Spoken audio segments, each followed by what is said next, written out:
L'eau, partie intégrante de nos vies, se raréfie sous l'effet du changement climatique. De nombreuses initiatives sont menées pour changer la donne et valoriser cette ressource.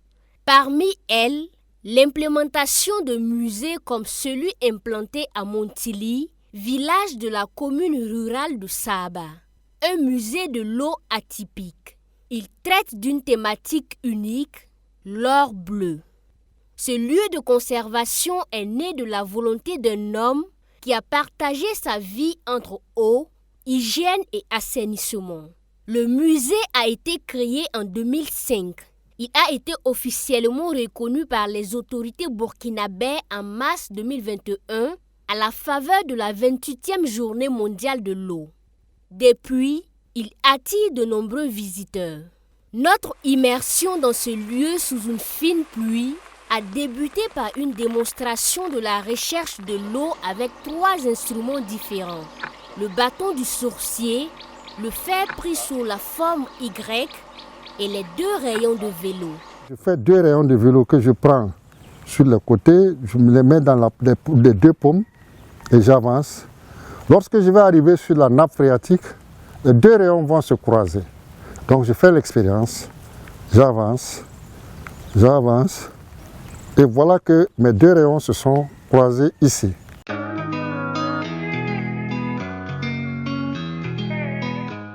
Je fais la même expérience avec le fer sur les 2 extrémités. En principe, au même endroit, je dois avoir de l'eau. Donc je tire sur les côtés, j'avance doucement et ça commence déjà à me taper dedans.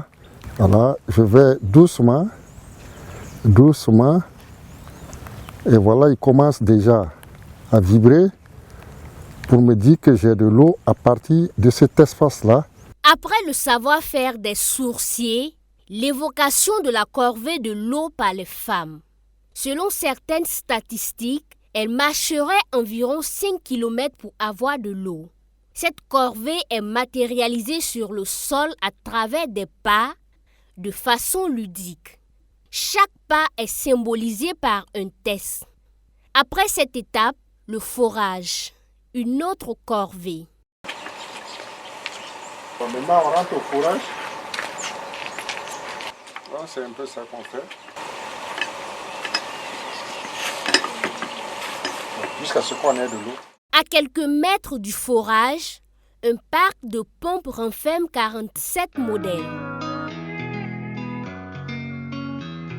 Aucune technologie liée à l'eau n'est neutre. Sur chaque pompe, une histoire, une géographie, une sensibilité est comptée. C'est une pompe à cordelette qui permet donc de prendre l'eau dans un petit bassin qui va permettre d'arroser les plants à domicile. C'est très efficace pour les familles, les ménages. Ça peut servir pour stocker l'eau et puis faire ces usages domestiques de l'eau là. Cette pompe nous vient de Columbia, des États-Unis. C'est une pompe manuelle. Elle a été installée dans la partie sud-ouest du Burkina Faso et puis dans le Houé aussi. Donc c'est une pompe qui a été très prisée par les populations. Des pompes locales figurent parmi les 47 modèles exposés. C'est dire que l'Afrique regorge d'ingénieurs locaux. Ça, c'est une pompe artisanale faite par des artisans locaux. L'eau étant là, les artisans ont développé leur ingéniosité pour fabriquer des pompes artisanales. On avait des forgerons, on avait des ingénieurs locaux qui savaient faire des choses et qui ont développé des choses également. Et c'est ça que l'école doit continuer à faire. Par ici, une autre pompe avec une histoire particulière, celle du capitaine Thomas Sankara. C'est la mémoire du président Thomas Sankara qu'on a essayé de mettre ici. En 1984, quand il est parti en Union soviétique, il est revenu avec son projet d'autosuffisance alimentaire, irriguer les grandes surfaces, 500 hectares, 600 hectares, faire nourrir le peuple burkinabé. Il en a mené une vingtaine comme ça. Malheureusement, ces 20 pompes sont restées non fonctionnelles. Et moi, j'ai pu avoir une que j'ai pu installer au musée pour montrer la mémoire de l'homme, mais l'esprit dans lequel aussi il a travaillé pour qu'on puisse avoir quand même de l'eau pour les populations. Que serait un musée de l'eau sans le puits? Il fait partie du décor et son importance est soulignée. Là, on a en présence de trois acteurs, le puits, la grenouille et les femmes. Et la grenouille, on va dire que c'est l'animal qui est toujours plongé dans le puits et qui écoute. Donc on va personnaliser la grenouille ici. Elle va écouter et elle va dire tout ce que les femmes se disent au bord du puits. Alors, qu'est-ce que les femmes se disent au bord du puits? Les femmes se disent, on a des projets à faire, on a besoin d'un moulin, on a besoin d'une maternité, on a besoin d'un centre d'alphabétisation, etc. Mais il n'y a pas que ça. Il y a tout ce qui est faits sociaux, faits divers, qui vont ressortir au niveau du puits. Mais l'autre aspect qu'on a voulu aussi développer, c'est quand on dit tôt le matin, quand le coq chante, la femme est déjà alertée qu'elle doit aller chercher de l'eau. Et c'est ça qu'on a voulu montrer ici. Le musée de l'eau est un musée en phase avec les réalités sociales. C'est un espace de veille citoyenne, de dénonciation à travers l'espace appelé Lampedusa, une réplique du cimetière de naufragés africains au large de l'Italie. Les Africains veulent rentrer en Europe parce qu'on pense que l'Europe est un Eldorado. Mais les portes de l'Europe sont fermées, hermétiquement fermées. Et beaucoup de jeunes meurent au niveau des côtes maritimes. Donc nous avons un cimetière des naufragés ici, avec toutes les nationalités que vous pouvez lire, des Sénégalais, des Maliens, des Ivoiriens, des Ghanéens, jusqu'à l'Afrique centrale. Toutes ces nationalités-là se retrouvent enterrées le long des côtes maritimes. Alors on dit non à l'immigration clandestine, mais on dit aussi non à la gouvernance, à la malgouvernance, à la mauvaise démocratie. Si nos jeunes veulent aller en Europe, c'est parce que souvent ils n'ont pas le choix, ou bien qu'ils n'ont pas les bonnes informations. Des valeurs assignées à l'eau sont aussi décrites. Ce sont plus de 500 symboles au contenu variable qui sont présentés. Ces symboles sont tirés de la religion, de la philosophie, de la sociologie, de l'art, de la science, etc. Ils constituent une sorte d'interaction entre le visiteur et le guide. Parmi ces figuratifs, on trouve notamment la fertilité, la fidélité.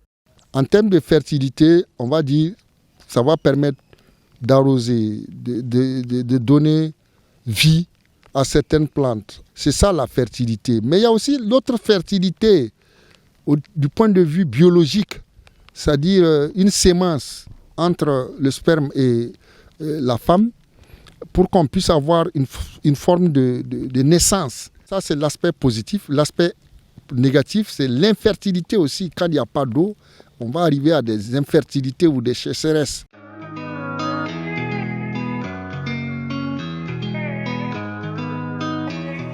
On ne peut pas empêcher l'eau d'aller sur son chemin.